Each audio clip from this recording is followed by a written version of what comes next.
You're listening to an El Seminario production, a multi-generational, family-owned media company, capturing conversation that reflects our communities since 1989. Whether we answer your questions or inspire new ones, at El Seminario, we speak your language. Thanks for listening. Welcome to We Speak Your Language, where real stories meet real conversation. I'm Vivian Reyes, and today we're breaking the ice around a topic that often stays in the shadows: mental health among Latino men. Today's guest is someone who's not only a leader in our community, but also a voice for change. Manny Almaguer is Assistant Chief at the Denver Fire Department, but beyond the uniform, he's a fierce advocate for mental health, especially among first responders and men of color. Manny, to get us started, let's talk about something many of us heard growing up. Los hombres no lloran. Men don't cry. Many folks were taught to see vulnerability as a sign of weakness, a message many have internalized over time. How did that message shape your early life, and what did it take to unlearn it? Yes, that's a great question.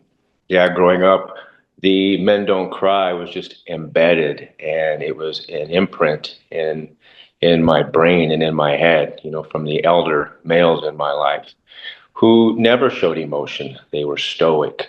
They went to work. They packed their lunch pail, put their hard hat on, and they went to work, and then they came home, and you never heard anything from them. And every now and then, when you would start to, say, for example, experience pain as a youth, well, naturally you would cry because it hurts. Well, then the males all of a sudden would say something like, well, what are you crying for? I'll give you something to cry about. Or back in the day, when this happened to me, we didn't cry about it. We just, quote, sucked it up and moved on with our life. So then you start to grow up with this stigma at an early age as a Latino youth. And then you start to pattern that behavior, and say you see one of your classmates or somebody from the neighborhood, a next door neighbor who happened to be a Latino boy who starts to cry or is maybe more in touch with their emotional feelings. You start to label them, and then you start to say, okay, it's almost like it's contagious. It's embedded in your head like, well, I don't want to catch what they have. I don't want to catch, being a crybaby. So it is something that definitely is traumatic. It's a little drip that's instilled in your head as a young man, as a youth. And how did I unlearn it? I learned it when I started to pay attention to my body and the physical symptoms that were a result of what I was feeling up top. So as the saying goes, as above, so below. But we didn't really know that growing up. But we did know, for example, like for me, like maybe I had a stomach ache for a week. Maybe I had a headache for a week. Maybe I started to feel some physical symptoms of being tired all the time or lethargic. So it's like when you have a headache, you have a headache for one day, you either can rest or you can take a medicine and it usually goes away. If you have a headache for 3 or 4 days, well, then you start to say, maybe I should go get this checked. It was no different as a youth or as a young adult, where I started to say, hey, something's not going right with me internally. And I should probably figure out what's going on. So you go to the doctor and they say, everything's okay. You're just dealing with stress. Our bodies react to stress. Our bodies react to what we're going through emotionally. So that was a big catalyst for me to create that change. And I better start taking ownership of listening to my body, because our minds are always racing. We always have thoughts that are going on in our head. It never rests. In our body, we can put it to rest, but the mind never stops. And if you don't take care of what's going on up here, it starts to manifest those physical symptoms. And that was definitely what it was for me, to start creating those patterns, creating the coping mechanism, creating strategies, creating alternatives, and to whether it be seeking help, whether it be to engaging in physical fitness, whether it be extracurricular activities, which started to feed my soul and to start making me feel better, where I wasn't always thinking about the negative and then acting out in a maladaptive way. Yeah, I love that. Thank you for sharing that. Honestly, I think that's so important to highlight the fact that listening to your body. I feel like our body tells us what it needs and what it wants, but sometimes we're just like, like putting it to the side, like keep going, you know? And so I think it takes practice to listen to your body, but more than anything, start paying attention, and not ignore it. And so I think that's really important, and I honestly do agree with you. Um, Throughout your career, Manny, how have you seen this phrase negatively affect adolescents? Yeah, so my career's been a path where I started out as an early age, 18 years old, working in the mental health field. I worked as a licensed psychiatric technician in the institutional settings, and then throughout my career, I began becoming a registered nurse working in a psychiatric setting. And those are more long-term illnesses. Mhm. And where it really started to resonate with me on the impact of mental health within the youth is when I got into public safety. And that's where I started to go on emergency calls, and I would see the negative effects of the youth who are not utilizing the resources or don't have resiliency or don't have effective coping on what's going on emotionally. And that could be acting out. It could be whether you get called to a school on a youth that's engaging in fighting. It could be engaging in substance use at an early age in order to, clear your head, in order to escape, what's going on. It could be isolative behavior, where, I had members of my family who were my age who they would come in and we want to go play outside. Well, they're going into their room and they're shutting the door. And that isolative behavior is a way to shut yourself off from resources and shut yourself off from help. And then we do see the negative effect when you are not developing the skills necessary to create a support network. So if you start to isolate, then in the 90s and the 2000s, you start to see cyberspace being used in order for the youth to express themselves. And that hasn't always been productive, and it always hasn't been bright messages that are coming from cyberspace. And a lot of times the youth are acting out, whether it be through cyberbullying, whether through attacks of somebody else in the school. And you start to see that platform being used.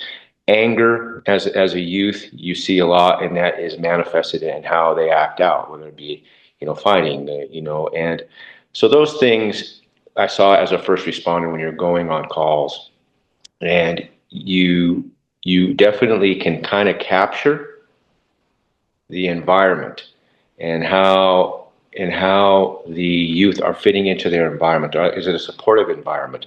Is it an environment where growing up, we don't talk about what's going on in our family as Latinos. So if you go, I remember one time when I was a youth and I had spoken about something that was going on with me with a teacher. The teacher calls my mom in. So my mom comes into the office and the teacher's telling, well, your son brought this up. And my mom's giving me a look in the office like, well, wait till you get home. And then when you get home, you basically says, we don't talk about that stuff. We keep it in the family. But you necessarily don't ever have the opportunity to speak with your family. There's a complete disconnect at times as growing up as Latino youth, because the message is being pretty much dismissive on your feelings. So that's where all that kind of cumulative effect starts to come into play, where you start to see the negative impacts and how it's being displayed by our youth. Yeah, the eyes don't lie. The mom eyes, like the vas a ver look. Yes. Yeah. Yeah, what do you think? I'm curious. What do you have in your experience?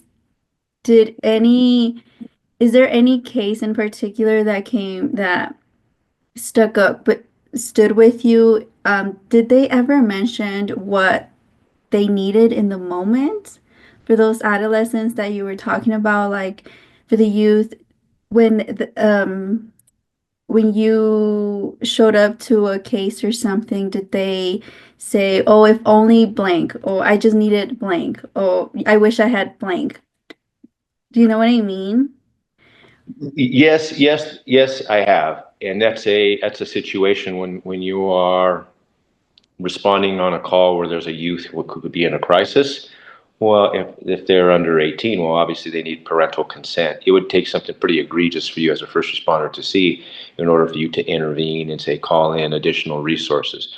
But yes, there's many times that you walk into an emergency setting where a youth is in a crisis, and they said, see, this is what it takes for you to listen to me. It takes public safety to come into the house, and then but it's always a crisis. It's always reactive. It's a downstream approach. I'm in a crisis, now the resources come in. And where the shift needs to be created, and I'll talk a little bit more about it later in the interview, is we need to start at an upstream on what are the stressors and what are the challenges and the trauma that are going on in our youth. And that's where we need to address it rather than waiting until public safety gets involved, or they're actually in a crisis where there needs to be an intervention. I love that. Yeah, because that tells us there's signs before the crisis. There's little signs that, like you say, can be addressed so that it doesn't lead all the way to the crisis, so that it didn't have to take all of this for me to get the attention that I really wanted or I really needed, right? I learned from your article that first responders have some of the highest suicide rates. Blue Help, HELP, reported nationally that 1,406 first responders were reported to have committed suicide since 2018. Like you said, quote, 75% of whom were male police officers over the age of 40.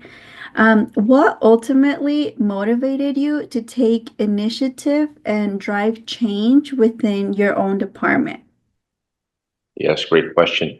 So it was actually the death of a friend, a colleague, a coworker that took their life back in 2013. And nationally, first responder suicides were just starting to be noticed, because in public safety, we put all our focus on line of duty deaths, firefighters, police officers, paramedics that die in the line of duty while they're performing their job. So when that happens, you start to keep it's trackable. Well, we started to notice a trend and a pattern of suicides, and they were actually outpacing the line of duty deaths. So nationally, for example, the National Fallen Firefighters Foundation says we need to start addressing this, but they didn't really know what they needed to do. So they started to roll out these programs, where how first responders can start identifying stress. What are we going through internally? But it was so elementary, and I don't mean to be disrespectful. It was so elementary because we just didn't know. So we started to roll this out to first responders, and then while we were doing this, a respected coworker, a command officer, took their life, and it crippled the organization that I work for, and it crippled some of the members of an employee group. And we said, you know what, this is enough. Because up to that point, I had known about the history from the time I was on the department, which had been 13 years, probably 10 suicides. And so what we did is we just formed a focus group because we figured we had to do something. We couldn't have no more lives taken by somebody's own hands. And it's kind of like it was going back to the Latino stigma. So you go and you start talking to people, resources, whether it's at the state level, the local level, and you say, hey, what can I do to be part of the solution with first responders taking their lives? And people are like, whoa, that's a stigma. That's a culture where it's going to be difficult to break. But you keep moving, even if it's at a snail's pace, until you start finding a door that'll open for you. And that's what happened. A group of us went and we were knocking on doors, and we found a nationally recognized psychologist that helped us deal with the aftermaths of suicide and start to come up with training on how we could identify what we were going through, but also identify what our coworkers were going through, because our safe place other than home is our workplace. And we rolled out a national model, and this national model was basically saying, okay, listen, we have the toughest of the tough cultures in the country. First responders, we have police officers, we have firefighters. Now, if they can come forward and tell you that they're broken, that they're vulnerable, and that they need strategies for effective coping or how to deal with their emotional well-being, anybody can do it. So you started to see corporate America, you started to see the construction industry um, follow suit. But a lot of it was centered on first responders and men over 40, because Colorado has always been in the top 10 for suicides of men over 40. And a lot of it has to do with the kind of the cowboy culture. You know, you just pick up your boots and keep moving. And it's kind of a mentality of like the Marlboro Man. You know, we're very stoic. We just keep moving on. But there's been a shift in Colorado, but we're still at the top 10. But we've started to identify more resources, and we've started to identify more programs which are centered on public safety and centered on men, and then now and men of color. So, in short, it took something very heavy and very traumatic to hit home and realize that we needed to do something, and we could not accept another suicide in the fire service. In reality, it continues, and even with the programs and the research that we have, it still continues, and it still outpaces line of duty deaths. I'm so saddened and I'm so sorry for your loss. Like it really took that, it always takes something unfortunately like that for a lot of these programs and services to come to be. But how do you actually answered my next question, but do you think you said they're still in place, the services? Um, what are the standing of those mental health services currently, either locally, statewide, or national? You know, I get asked all the time is, are there adequate resources for first responders? And I focused on the term adequate. Of course, Mhm. there's adequate. But why would you want adequacy when you're dealing with our most fragile and vulnerable states, or somebody who's even in an emotional crisis? And as I mentioned earlier, the shift has been more from a downstream approach, because you can always find interventions when somebody's in a crisis. But we were failing to understand what was pushing people in the river, causing them to drown. Mhm. And so when you start going to that upstream, like, what are these stressors? What are the drips that are coming into our cups, which are causing us to overflow? And we all have those drips. So you have the drips of your daily life, family life, work life. As a first responders, you have sometimes a flood that comes into your cup. And if you don't have those mechanisms where you are emptying your cup to stay afloat, well, then you start to have a mess in front of you. So successful programs start at that upstream approach. They start to educate and train their employees, whether it be first responders or whether it be corporate America. You start to train your employees on self-regulation, um,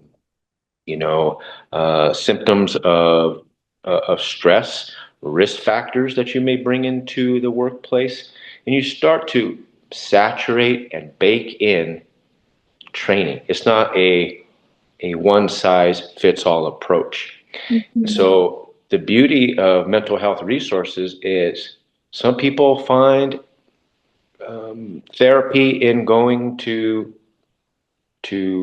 say, for example, a city offered resource. Some don't. Some fear labeling. Some fear it may not be confidential. Some fear like it may impact their career. So some people choose to go to outside resources, whether it be the therapist through your insurance. Some people um, navigate towards faith-based approaches to dealing with emotional crisis, whether that be through your chaplain, whether that be through your local church. Some people just join support groups, whether it be a running group, a fitness group, whether it be a reading group. So when I came on the department in public safety 25 years ago, there was just a number that you would call that was shared by all city employees. And you would call and say, listen, I got something going on. I'd like to talk to somebody. We'd get routed to somebody. And in reality, they didn't really have an idea what I was going through as a first responder. And it was no disrespect to them, but as a first responder, we had just different challenges, different stressors. And you have to stay on top of it. It needs to be something, like I said, it becomes routine, it becomes structured. And for the longest time, as a first responder, I would blame the job. Well, the job did this. I saw this. I hear this. It's traumatic. I can't get it out of my senses. I can't get it out of my sight. Well, we started to focus on now, like we have stressors outside the job that we bring in to public safety, which only compound what we're already dealing with that is stressful. So to answer the question, the approach is a broad approach, which is centered on an upstream approach to just to saturate the organization that you work for. But another thing that you need to take into consideration is cultural empathy, especially amongst men of color and workers of color. So for so long, the buzzword was cultural awareness in order to deal with programs on mental health. You know, and it's no different as a Latino youth and somebody coming in the school and telling me, well, this is you're Latino and this is what's going to help you. Well, how do you know what's going to help me? You don't walk in my shoes at home. So a shift has been more on cultural empathy, where you collectively bring the culture that you're trying to train and embrace, and you respect the culture, you respect their background, you respect the norms, you respect the traditions, and you collectively ask for input on what's going to work best for you in order for you to reach the solution of emotional well-being. I love that. Yeah. Out of curiosity, what's an activity or a practice that has helped you throughout these so many years? What's Music. self-care? Music is my self-care. Music is my safe place. I travel all over the world to listen to music, and it is both a snapshot of good days and bad days. I hear a certain song and I can recall, okay, I remember this was not such a good time for me, but look where I am today. I've triumphed over trauma. And then there's songs I hear that I just remember, boy, this was one of the best times of my life. And I listen to it and it just brightens up my day. But music has always been my first go-to when it comes to self-regulation and emotional well-being. Even a deeper question. What's one of your go-to songs then? Ooh, that's a good one. That is a good one. You know, one of the songs that I just really, really enjoy is Crystal Blue Persuasion. It's just one of those songs that I can listen to anytime, and it's just a song that just really just centers me and brings me joy, and it's just good for my soul. I love it. I'm gonna write it down because I'm curious and I want to listen to it. So that'll be my homework after this. Okay. What has it been like to witness a man, especially Latino men, beginning to open up and share their experiences? That has been quite the journey, you know, and I go back to my youth, I go back to my early career, and it's almost as if we've gone from the Stone Age to the Space Age when it Mhm. comes to mental health amongst Latinos. You know, back in the day, it'd be like the Flintstones. You'd see something, you'd go bam, bam, bam, and you'd break it to deal with your feelings, right? Mhm. So you look at something like the Jetsons, where now we start to use technology. Now we start to use resources. For example, we use podcasts now in order to tell our story. We use them to create that cultural change. So it's been great to see how we have made that shift amongst Latinos, but we still have a lot of work to do. And it's these conversations that we create, it's these stories that we tell that affect change. And it's been good for to witness Latinos who are brave and courageous and are becoming leaders and inspiring people and change agents, and they're modeling the way to be brave and courageous and to start to break that mold. But we've got a lot of work to do.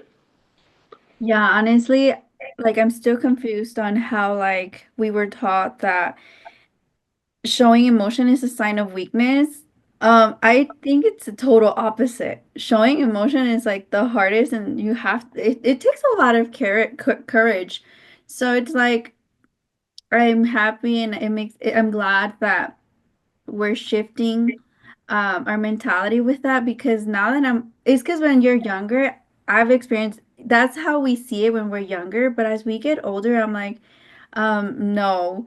Telling someone how I feel is so hard, and I don't want anybody, but I'm like, I need someone. I need someone to talk to. I need to tell this to someone, you know? But yeah, I'm like, how were we taught that way? I'm like, if anything, it takes a lot of courage to show emotion. And apart from showing emotion, like taking a stand in leadership and wanting others to experience the same thing, you know? Um, what message would you share with men today who still believe that discussing mental health is a sign of weakness? Yeah, like we just spoke of, it is the ultimate form of bravery. It's the ultimate level of courage. And it doesn't always have to be people in positions of leadership. It's anybody. In the fire service, we have a term called a safety officer. And the safety officer is each and every one of us, whether are an officer or whether you are the brand new woman or man on the fire service. And if you see an unsafe act, you speak up and you tell the incident commander, hey, I have a roof that's sagging. And what could happen if a roof sags? Well, obviously it could collapse and firefighters could fall in.